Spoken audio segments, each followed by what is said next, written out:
Hello and welcome to another wicked gameplay video. Today we're back in Prepared and I really just wanted to do something a little bit different today. I'm back in the Cherokee, the A2A 180 Cherokee, and I have some rain here, and this is because today I wanted to talk about the Active Sky Next weather engine for Prepared. So that is what I'm using today, and we're in... just check what this airport was. Ketchikan, I think it's called. P-A-K-T, in Alaska, obviously a popular little place. That's where we are, and we're just going to fly around this area because there is some clear spots in that cloud up there, and we're going to see if we can find some spots. Now, I was going to do a review of the interface, but you know, that is... there's quite a few of those already out there on YouTube, and I wanted to do something a bit different and just fly in the Active Sky Next weather engine rather than showing you the interface. Now there's plenty of other interface videos out there that have been done and done quite well, so doing the same thing again, well, it's just not what I thought would be valuable.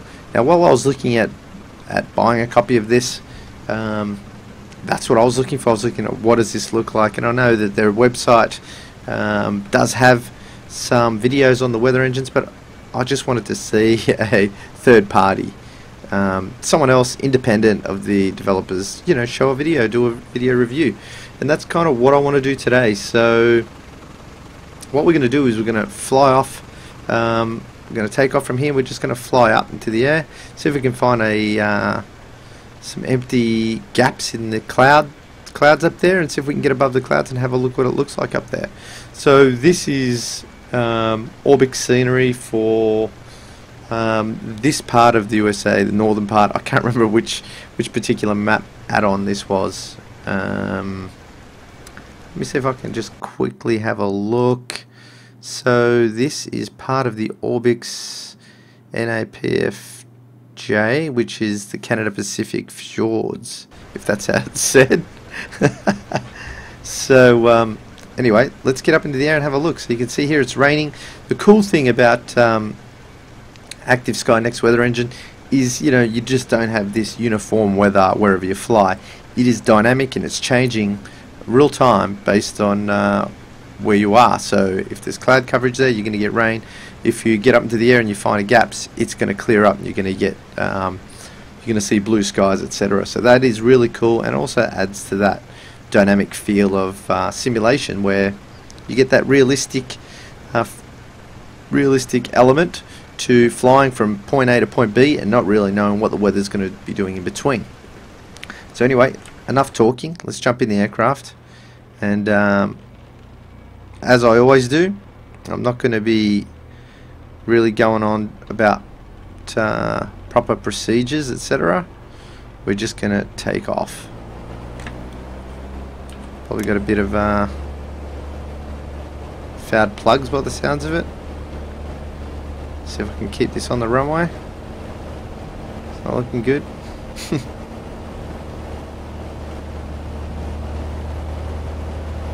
It's really wet out here.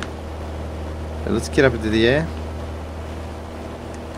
I wonder if that's what it's really like when you're flying. We've got a bit of wind now.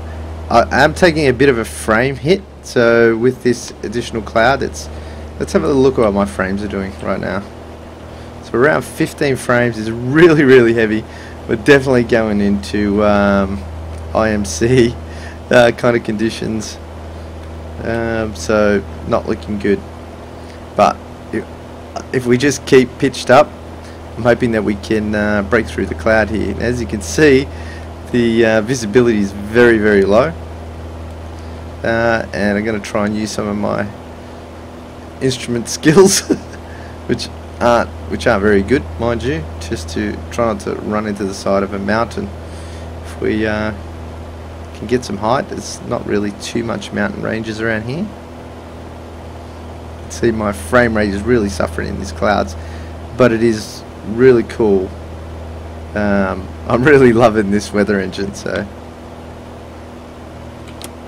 put my flaps up, we get a bit of extra airspeed. So we've got some mountains to the side there. Might just bank to the left a little bit. You can see our frame rate's doing pretty good. Back up to about 23 frames a second, which is pretty cool.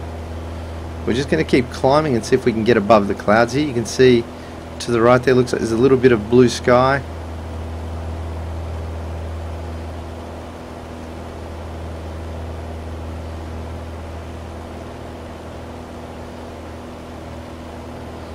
Now, I really enjoyed this weather engine because it adds that dynamic element of the weather, and it's definitely something I haven't really been doing a lot of in Prepared. I've just been using the default weather, and you know, that gets pretty boring, and it just, you know, the weather being the same, always blue skies, or, you know, setting up cloud or whatever. It's just not the same as trying to fly in real weather conditions like you get in Active Sky Next.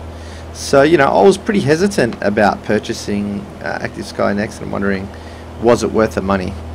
And I have to say, without a shadow of a doubt, I think it was worth every cent.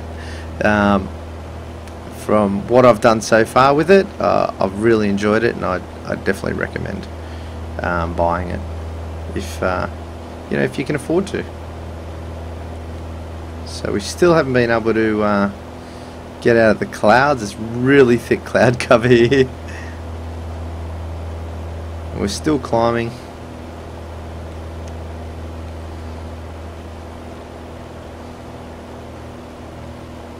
Obviously, you wouldn't want to do this in a real aircraft. Let's just pan around the plane here.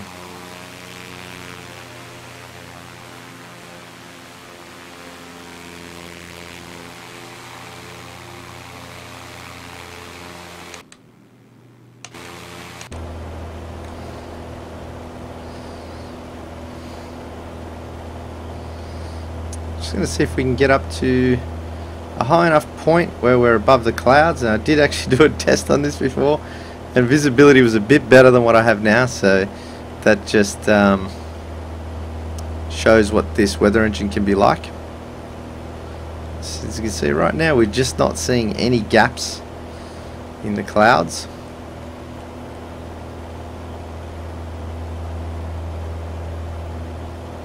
And we really just can't see a thing. Maybe we're just breaking up to the top of the clouds here. Looks like we can see some sky, possibly to the left here. We literally can't see anything going down.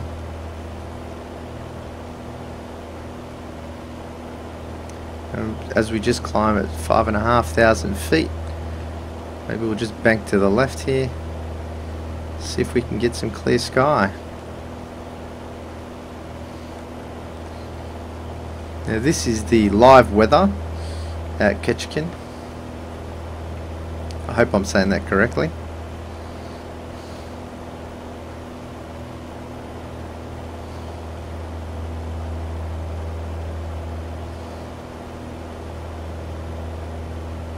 What a great aeroplane the A2A Cherokee is.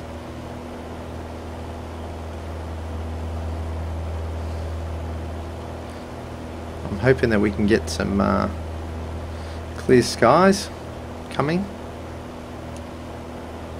Let's bank to the left here. Maybe we can break up through the cloud tops here.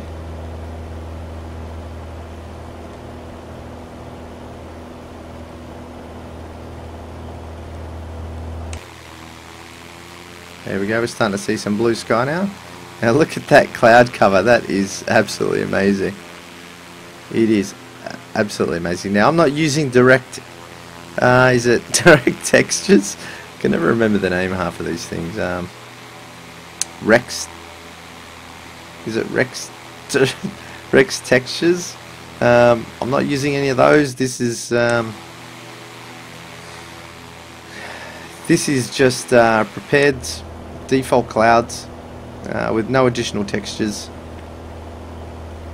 We're just going to keep climbing above the clouds here. What I do notice is that sometimes the cloud cover just engulfs the plane again, even though it kind of looks like you're going up into blue sky. but overall it's been pretty amazing. So I think this kind of cloud cover is absolutely fantastic, and just adds that element of realism to flying in a flight simulator. I mean, if you are serious about learning how to fly, particularly GA aircraft like myself, you know, experiencing real weather and the challenge that comes with real weather, and being able to simulate that as close to the real thing as possible. So when you fly for real, you kind of have that hands-on experience in what it's actually like to fly into different weather conditions, and what you might expect and how you might handle that situation if it was real.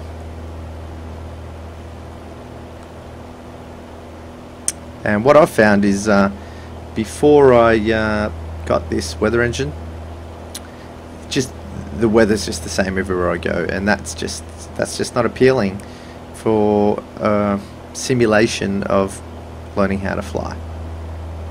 Let's jump outside.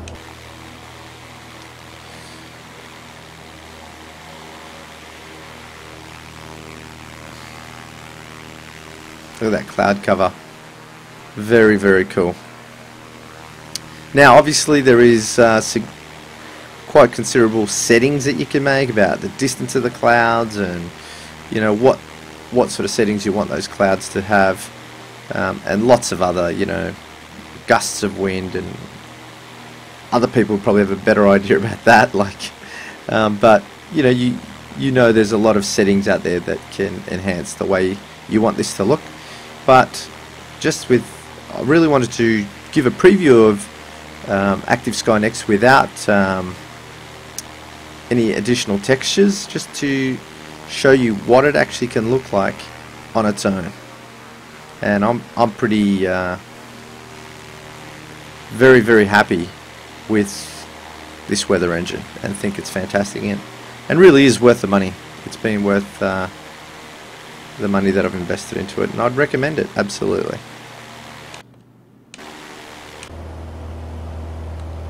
That sky looks amazing.